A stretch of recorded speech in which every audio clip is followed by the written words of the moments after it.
నమస్తే జగదేవ్ గారు, welcome to icon politics. నమస్తే నిహాల్. సార్, పిఠాపురం కి వెళ్ళారు ఎమ్మెల్సీ కొన్నిదల నాగబాబు గారు. ఈరోజు వెళ్ళడం జరిగింది. సో ఎమ్మెల్సీకి ఒక సాధారణమైన ఎమ్మెల్సీకి అంత బందోబస్తు అవసరమా అని చాలా మంది క్వశ్చన్స్ చేస్తున్నారు. ఈవెన్ డిప్యూటీ సీఎం అక్కడ పిఠాపురం ఎమ్మెల్యే పవన్ కళ్యాణ్ గారికి ఇస్తే ఓకే, ఆయన డిప్యూటీ సీఎం హోదాలో ఉన్నారు, ఓకే, అంత బందోబస్తు ఇవ్వచ్చు.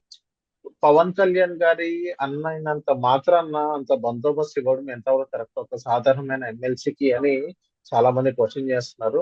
ఇంకో పాయింట్, కీలకమైన పాయింట్ ఏంటంటే పిఠాపురంలో మళ్ళీ గొడవలు రేపుతున్నారా అక్కడికి వెళ్ళి అని ఒక చిన్న క్వశ్చన్ అనేది రేజ్ అవుతుంది.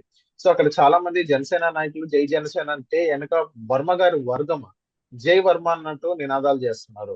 సో ఈ సంస్కృతి దేని దారి తీస్తుంది? అక్కడ గొడవలు మళ్ళీ మొన్న 1 వీక్ బ్యాక్, 2 వీక్స్ బ్యాక్ మనం చూసుకున్నట్లయితే జనసేన అండ్ పవన్ కళ్యాణ్, జనసేన అండ్ టీడీపీగా ఎలా ఉందో అంతకు ముందు అండ్ ఇప్పుడు జనసేన వర్సెస్ టీడీపీగా మారింది. ఈవెన్ పవన్ కళ్యాణ్ వర్సెస్ వర్మ గారు మారే అవకాశాలు ఈ రోజు కనిపిస్తున్నాయి. సో ఓవరాల్ గా ఇన్సిడెంట్ చూసిన తర్వాత అసలు ఏం జరుగుతుంది అనిపిస్తుంది సార్ మీకు? అంటే ఒక విధంగా నాగబాబు గారు ఎమ్మెల్సీగా అయ్యే టైము వేళ విశేషం ఎలా ఉందో తెలియదు కానీ ఆ, ఇది వర్మ గారు ఒక విధంగా రెబల్ గా మారకుండా కేవలం పవన్ కళ్యాణ్ గారి కోసమే అది ఆ, పార్టీ సీటు త్యాగం చేశారని చెప్పడం, దానికి తగ్గ ఫలితం ఉంటుందని కూడా అధిష్టానం హామీ ఇవ్వడం కూడా జరిగిందని వార్తల్లో ఉన్నాయి. మనకి అది ఇక్కడే లేదు. మేబీ బాబు గారు కూడా ఫోన్ లో మాట్లాడి నచ్చ చెప్పారన్నట్టు కూడా వార్తల్లో వినడం తప్ప మనకి ఎక్కడ ఏం తెలియలేదు. అవును. అయితే అటువంటి వర్మ గారు నిజంగా పవన్ కళ్యాణ్ గారు గెలుపు కూడా చాలా కృషి చేశారు. అది మనం చూసాం. ఈవెన్ అవును. పవన్ కళ్యాణ్ గారు కూడా ఆ గ్రాఫిటీ చూపించారు. అంతా ఉంది, అంతా బానే ఉంది అనుకున్న టైంలో మధ్య మధ్యలో ఈ కార్యకర్తలు ఉంటారు కదా, వీళ్ళు ఎలా ఉంటదంటే జనసేన కార్యకర్తలందరూ కూడా మా పవన్ కళ్యాణ్ ఎప్పటికైనా సీఎం అయిపోవాలి, మాదే పార్టీ రాష్ట్రాన్ని లీడ్ చేయాలి, మా గుప్పిట్లోనే ఉండాలి రాష్ట్రం అని ఫీల్ ఉంటుంది ఎవరికైనా. అది సహజం. అవును. అవును. ఎవరి పార్టీ వాళ్ళకి ఆ బాగా చేయాలని అని ఉంటుంది. అయితే ఇక్కడ మధ్య మధ్యలో కొన్ని కార్యక్రమాలు, జనసేన కార్యక్రమాలు జరిగినప్పుడు వర్మ గారికి ఇన్విటేషన్ అందకపోవడం, లేదా వర్మ గారు వెళ్తే దానికి ప్రోటోకాల్ అడ్డుంది కదా, ఆయన ఏమి కనీసం ప్రజాప్రతినిధి కాదు, లేదా పార్టీకి సంబంధించిన లేదా ఇన్ఛార్జీలు కూడా ఏం కాదు, కేవలం అక్కడ నియోజకవర్గం ప్రతినిధి అభ్యర్థి మాత్రమే, టీడీపీ అభ్యర్థి మాత్రమే అనే ఉద్దేశంలో కొన్నిసార్లు పోలీసులు కూడా అడ్డుకోవడం జరిగింది. వర్మ గారి తర్వాత సీరియస్ అయితే మళ్ళీ పోలీసులు అలౌ చేశారు. దీని మీద పవన్ కళ్యాణ్ గారు కూడా చెప్పారు, లేదు ఇప్పుడు వర్మ గారికి మాత్రం ఏ ప్రోటోకాల్ అవసరం లేదు, ఆయన రావచ్చు, అలౌ చేయాలి, ఆయన ఎక్కడ ఆపొద్దని కూడా చెప్పారు. రీసెంట్ గా జనసేన ఆవిర్భావ సభ జరిగినప్పుడు నాగబాబు గారు కొన్ని వ్యాఖ్యలు చేశారు. ఏమని? పవన్ కళ్యాణ్ గెలుపుకి ఎవరికి వాడే నేనేతో నా వల్లే అని అనుకుంటే అది కర్మ అన్నట్టు. సో అవును. కర్మ అనేది వర్మగా మార్చేసి చాలా వరకు సోషల్ మీడియా ట్రోల్ అయ్యింది. దానికి కూడా వర్మ గారు ఒక ఎక్స్ప్లెనేషన్ ఇచ్చారు. ఏమని? బాబు, నేను ఆ నేనే కాదు, ఏ పార్టీ వాడైనా ఎవరి పార్టీ వాళ్ళు ముఖ్యమంత్రి అవ్వాలనే తాపత్రయంతోనే పనిచేస్తారు. సో అవును. ఇక్కడ కూడా జన సైనికులందరూ కూడా పవన్ కళ్యాణ్ కోసం చేశారు. అలా చేసిన సందర్భంలో వాళ్ళ పార్టీ ఆవిర్భావ సభ కాబట్టి వాళ్ళ కోసం ఆ కార్యకర్తల ఉత్సాహాన్ని ఉత్తేజపరచడానికి ఆ అధినాయకుడు ఎవరైనా అలాగే మాట్లాడతారు, దాంట్లో తుమ్మపట్టాల్సింది లేదని కూడా ఆయన చాలా చక్కగా మాట్లాడారు. లౌకికంగా కూడా మాట్లాడారు. అవును. తప్పుగా ఇక్కడ మాట్లాడలేదు. సో ఇప్పుడు నాగబాబు గారికి ఎమ్మెల్సీ ఇచ్చిన తర్వాత ఇంకా త్వరలో మంత్రి కూడా చేస్తారంటున్నారు. ఎమ్మెల్సీ ఇచ్చిన తర్వాత ఆయన ఎమ్మెల్సీగా అధికార పర్యటన వెళ్ళినప్పుడు ఏదో నిన్న కూడా ఏదో మహిళా సాధికారకు సంబంధించిన కొన్ని కార్యక్రమాలు రిబ్బన్ చేశారు. ఇవాళ కూడా కొన్ని కార్యక్రమాలు ఉన్నాయి. అయితే ఫుల్ బందోబస్తు ఉంది. ఇక్కడ బందోబస్తు ఇవ్వడానికి రెండు రకాల కారణాలు ఉన్నాయి. ఒకటి, ఆయన ఒక సెలబ్రిటీ ముందు, అంటే రాజకీయ అవును. నాయకుడు కాకముందు ఒక సెలబ్రిటీ, అవును. మెగాస్టార్ చిరంజీవి గారి తమ్ముడు. అది కాక ఇప్పుడు జన సైనికుల్లో అందరికీ ఎప్పటికప్పుడు పార్టీ సమావేశాలకు సంబంధించి కానీ, కాన్ఫరెన్స్ కాల్లో మాట్లాడి కానీ, కళ్యాణ్ బాబు గారికి ఏవైనా విషయాలు చేరవేయడంలో కానీ, నచ్చజెప్పడంలో కానీ, ఈ అన్నిటికీ ఒక కీలక పాత్రగా ఉండే వ్యక్తి కాబట్టి, సో ఎక్కువ మంది జన సైనికులు వస్తే ఇబ్బంది అవుతుందనే ఉద్దేశంతోనూ బందోబస్తు పెట్టుండొచ్చు. రెండవది, టీడీపీ వాళ్ళు ఇలా ఇష్యూ చేస్తారేమో అనే అనుమానంతో కూడా ముందుగానే పెట్టుండొచ్చు, because of okay. Intelligence okay. Intelligence కూడా వాళ్ళకి పనిచేస్తుంది కదా, పోలీస్ ఇంటెలిజెన్స్.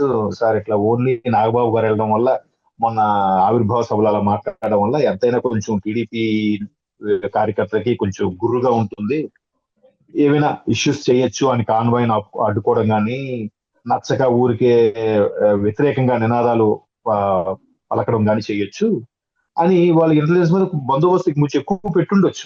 ఓకే. దాంట్లో నాగబాబు గారి ప్రమేయం ఏమి ఉండదు, ప్రభుత్వ ప్రమేయం ఉండదు. అది ఇంటెలిజెన్స్ వాళ్ళు చేసుకోని పని వాళ్ళు చేసుకెళ్ళిపోతూ ఉంటారు.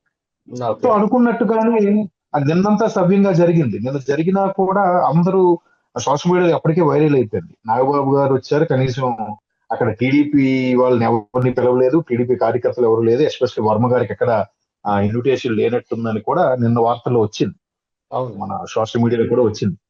సో ఇవాళ అది అనుకున్నట్టుగానే జరిగింది.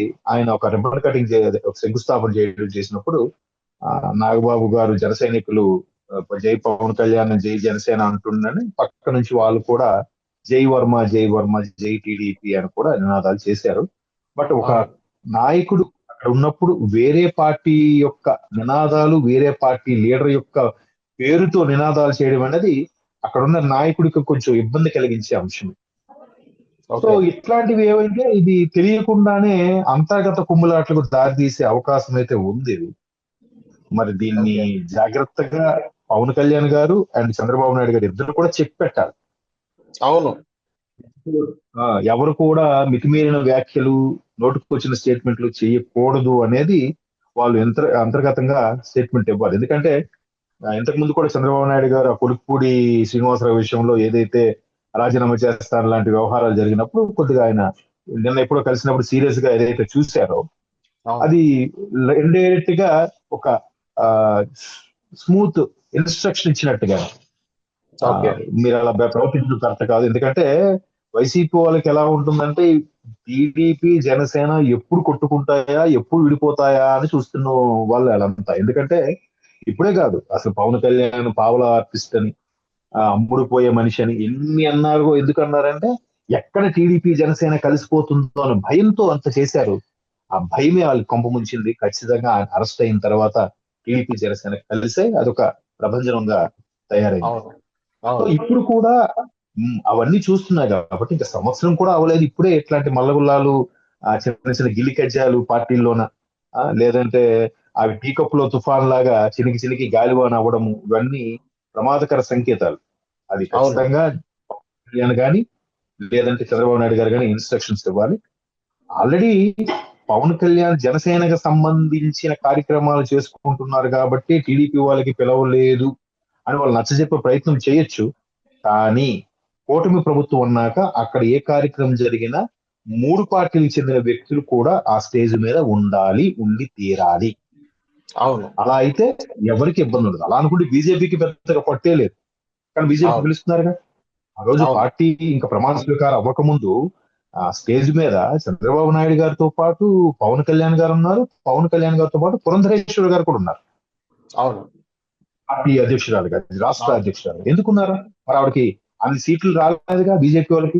బికాస్ ఆఫ్ అవును. టీడీపీ, బికాస్ ఆఫ్ జనసేన వల్ల సీట్లు వచ్చాయి. ఎగ్జాక్ట్లీ. అంత మాత్రాన ఆవిడకి పిలవడం మానేస్తే ఎంతవరకు కరెక్ట్? కూటమి అన్నాక పర్సంటేజ్ లో తేడా ఉన్నాయి. ఒకరికి 10 వచ్చాయి, ఒకరికి 21 వచ్చాయి, ఒకరికి 133 వచ్చాయి, రావచ్చు. కానీ 3 కలిపి పార్టీ ఉంది కాబట్టి వాళ్ళకు కూడా తగు ప్రాధాన్యత కల్పించాలి, ఇవ్వాలి. అలా ఇవ్వకపోతే ఇట్లాంటి డిస్టర్బెన్స్ ఇవి ఎలా స్టార్ట్ అయ్యి పెద్దగా ఇప్పుడు మీరు అన్నారే జనసేన అండ్ టీడీపీ అంటే ఎలా ఉంది, జనసేన వెర్సెస్ టీడీపీ అంటే ఎలా ఉంది? అవును. ఒక వారే కదా, వెర్సెస్ నథింగ్ బట్ వార్. అవును. రెండింటి మధ్యన సార్ ఇక్కడ వారుకి దారి ఇప్పుడు తీసే అవకాశం ఉంది. ఈ వర్మ గారి ఆ, మ్, కా- వర్మ గారికి సంబంధించిన వాళ్ళ ఫ్రెండ్స్ కానీ వాళ్ళ కార్యకర్తలు కానీ టీడీపీ కార్యకర్తలు కానీ సో ఎప్పుడైతే అక్కడికి వెళ్ళి ఆ, నాగబాబు గారి దగ్గరికి వెళ్ళి అలా చేస్తున్నారో సో దీన్ని బట్టి జనసేన కార్యకర్తలు కూడా కొంచెం వాళ్ళు కూడా సీరియస్ అయ్యే అవకాశాలు కూడా ఉంటాయి కదా. పవన్ కళ్యాణ్ గారు కూడా కొంచెం సీరియస్ అయ్యే అవకాశాలు ఉంటాయి కదా జనసేన గారి పట్ల కానీ వర్మ గారి పట్ల కానీ. ఉంటాయి అంటే ఇప్పుడు ఈయన వచ్చాడు, కార్యక్రమాలు స్టార్ట్ చేశారు, వెళ్ళిపోయారు. వర్మ గారికి ఇన్ఫర్మేషన్ లేదు, పిలవలేదు. ఓకే, స్థానికంగా ఉండి పిలవకపోతే అది పొరపాటే. అవును. అప్పుడు మళ్ళీ నాగబాబు సైలెంట్ గా వెళ్ళిపోతాడు ఆయన. ఆయన విజయవాడకో హైదరాబాద్కో వెళ్ళిపోతాడు. అవును. కానీ లోకల్ గా ఉండే కార్యకర్తలు కొట్టేసుకుంటారు. ఈ వాడు వాళ్ళకి ఎలగరా, ఇచ్చిన మా వాడు బిడ్డ. ఎలగరా, ఎస్. బట్ అల్టిమేట్ గా కలిసి ఉండేది కార్యకర్తలే, పిఠాపురం కార్యకర్తలు, పిఠాపురం ఓటర్లే. దీనివల్ల ఏమవుతుంది, వెంటనే నాగబాబు పోస్టర్ మీద ఎవడో ఒకడు తేడా విసరడం, లేదా మట్టి విసరడం, లేదంటే ఇట్లాగే ఫ్లెక్సీలు కట్టడం. కూర్చొని ఫ్లెక్సీలు కట్టినప్పుడు చింపేయడం, లేదంటే అవును. సిట్టింగ్ లో సరదా కూర్చుంటారు. కూర్చున్నప్పుడు ఒకడికొకడు ఆర్గ్యూ చేసుకోవడం, మీ వాడు చేయడం తప్పురా, ఏదైనా మీ వాడు వేసింది రాదురా. వీళ్ళేదో సొంత ఇప్పుడు హీరోలకు ఫ్యాన్స్ కూడా అలాగే కదా. చిరంజీవి, బాలయ్య గారి ఫ్యాన్స్ అప్పట్లో నా అవును. చిన్నతనంలో ఊళ్ళో గొడవ పడేవారు అంటే ఇలాగే. ఆ చిరంజీవి గారు అవును. కట్అవుట్ ఎంత పెడితే బాలయ్య గారు ఎంత కట్అవుట్, ఊరికే ఒక పోటీ. అవును. అలాంటి ఫీలింగ్స్ వచ్చినప్పుడు ఇవన్నీ ఇబ్బందికర పరిస్థితులు వస్తాయి. ఇవి స్థానికంగా ఉండే ఓటర్లు ఇబ్బంది పడతారు. So okay. నాయకులే కొద్దిగా జాగ్రత్తగా మెలిగితే బాగుంటుందని నా అభిప్రాయం. మరి నాగబాబు గారు ఏం చేస్తారో చూడాలి. Okay. So thank you sir, mark and politics వచ్చినందుకు.